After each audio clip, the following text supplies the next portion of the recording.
The work takes place in the classroom, but the play begins right here in the area near Purdue University known as the Village, where it's constantly changing, but some things remain the same. I think our special guest, Mayor John Dennis, would agree. Yes, I would. Welcome to the historic landmark of the first town hall and first fire station for the city of West Lafayette. We hope you enjoy our tour of the village. The area known as the Village, adjacent to campus, is anchored by a bank designed by noted Chicago architect Louis Sullivan. This is one of his jewel boxes, the smallest and least expensive of all the banks Sullivan designed. It opened in 1914 and continues to be a jewel in the West Lafayette community. Another Village classic is Morton School, now Morton Community Center. It was designed in 1929 in a classical revival style that was considered the most appropriate style for public buildings, particularly those associated with knowledge, learning, or the arts. Plenty of history has taken place in the Village at another historic landmark, Harry's Chocolate Shop. We're here in the Village in West Lafayette at Harry's Chocolate Shop, and I'm with Mary Cook, who along with her husband Herschel own the restaurant and bar. But it's called a chocolate shop, and we can see that it's not exactly a chocolate shop. So tell us a little bit about that history. It was opened in 1919 as a soda fountain, primarily luncheonette, by Harry Merrick Sr. and his family. And over the years, operated mostly in that capacity, but at one point brought in beer and then subsequently liquor, and was the only source of alcohol with proximity to the university through many years. So Harry's is more than just a college bar. You've got a lot of locals who like to enjoy Harry's as well. Locals and the tradition. If you've left Purdue and you come back 5 years, 10 years, 50 years later, we're still on the same corner. Even though the dynamics of the village and everything around us has changed, and we have changed, we're still in the same location, just trying to keep the tradition true and alive to the origins of the business. What are some of the iconic pieces here at Harry's? I know one place where people like to sit is the fishbowl downstairs. You've got the area upstairs where a lot of people like to sit, but what about some of the pieces in Harry's as well? Original to the business from the point at which we took over, and original to the building, the back bar is the soda fountain bar, the tin ceiling, the luncheonette sign. We have some pieces above the bar that are, when it was operated as soda fountain, the syrup came in it, the tins, the malts, the things like that.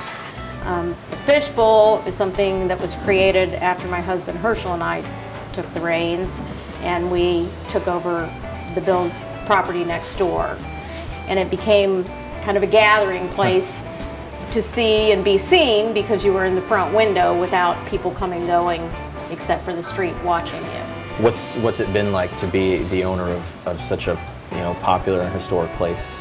We love the people. That's the best part of the job. I mean, we have walls filled with stories and reminiscence. But we'll have someone walk in age 80 that came back for something at the university and say, this is where I met my wife, this is where I did this or that, and we're usually standing down here at the end of the bar. Well, Mary, thanks so much for the beer and the t-shirt. Really appreciate it. Thank you. You're more than welcome. We're here in the Village at Fire Station number 1, and once I get done playing around here in the fire truck, we're going to go track down Terry Jones. We've caught up with Terry by the lockers, and Terry, tell us what's the story behind these lockers? Well, these lockers, to the best of my knowledge, are original equipment that came with the fire department, built in 1917. All the new guys that come on really love to have these for nostalgia reasons, and which aren't given up very easily by some of the senior firemen. But they were just restored in 2004 or 5 when we restored the whole upstairs. This one here, it's got 3 different dates on it. This one is December 1st, 1930, November 1st, 1964, and this gentleman started April 1st, 1977.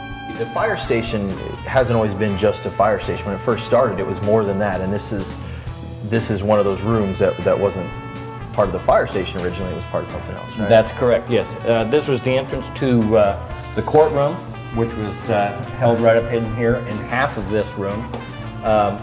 One half was living quarters for the fire department, which had a big curtain drawn, and court was held over here on this side. So you had City Hall, the mayor, the police, fire, all in one big building. One big building, that's right.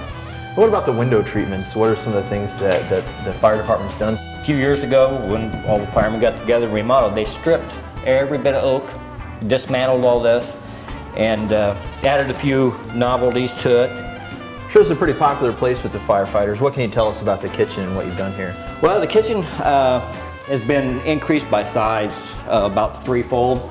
It used to be just over in this corner, along with the pole in the same room. All the firemen done this while they were on duty.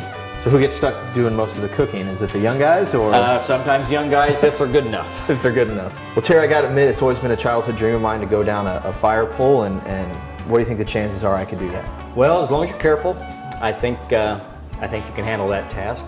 All right, let's give it a shot. All righty. Look at this.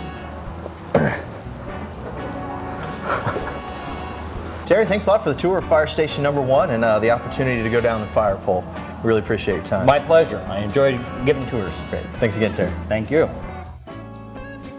We're here with Greg Arisman, who's the owner of the Triple X, along with his wife, Carrie. And Greg, can you tell us what some of the unique things are on this menu? We have the prime cuts, which are named after either a Purdue mascot like the Boilermaker Pete, or past Purdue greats, and some current greats that are still at Purdue and still around. Now, there's a lot of history with the Triple X. I mean, being started in 1929, it's Indiana's oldest drive-in. Yep. What kind of pride do you take in that history, and how difficult is it to keep something like this going? I was thinking about that question on the way into town. You have to have the right kind of mindset if you want to continue something like this, and it's easy if you think of it that way. We're in 82 years now here at the same location. We're the only Triple X left out of the hundreds that were around back in the 20s and 30s. And the history of this place is the quality, it's the consistency, it's the good service, and it's a place where when you come back to, you want it to be just like what you remembered.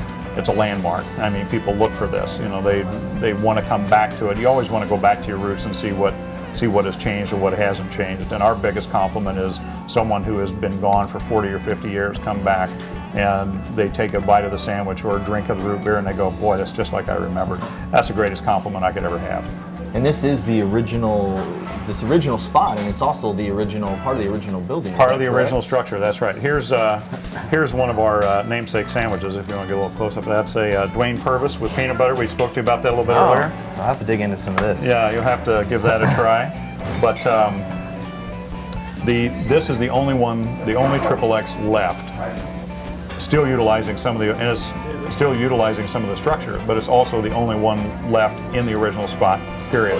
This brown structure that we painted these boards up around the top, that's actually part of the original structure that you see in the photos over here on where Burt Wright is sitting out in front. Okay. And you can see that structure, and the only down post that still exists is over back in the corner by the kitchen. Now, a few years ago, you guys had a little bit of publicity thrown your way. What was that experience like with the Food Network?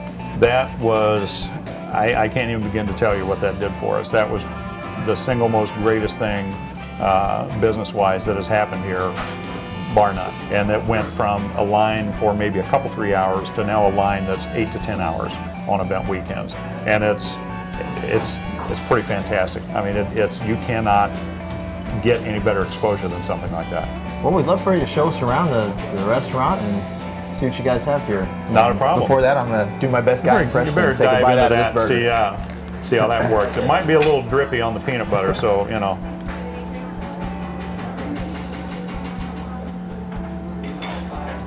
Not good. You're going to need a couple of these.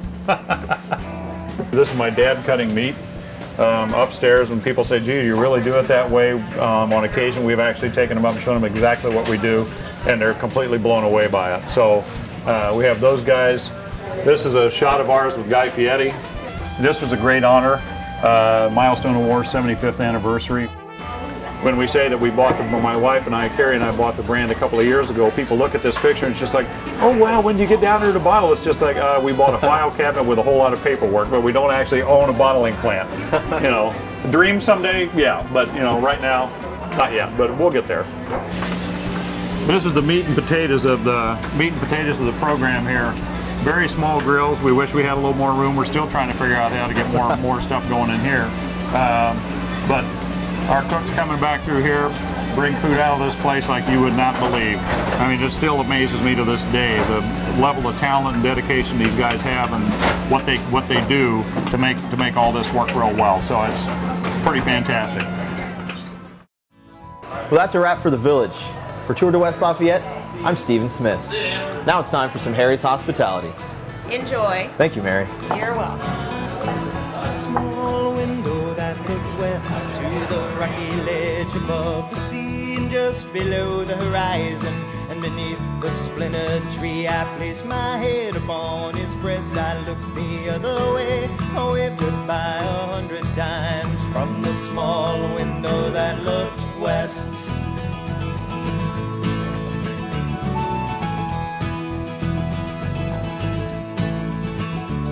Oh, my son has sailed away to sea with no promise to return, and the boy that sat upon my knee had no taste. The farm too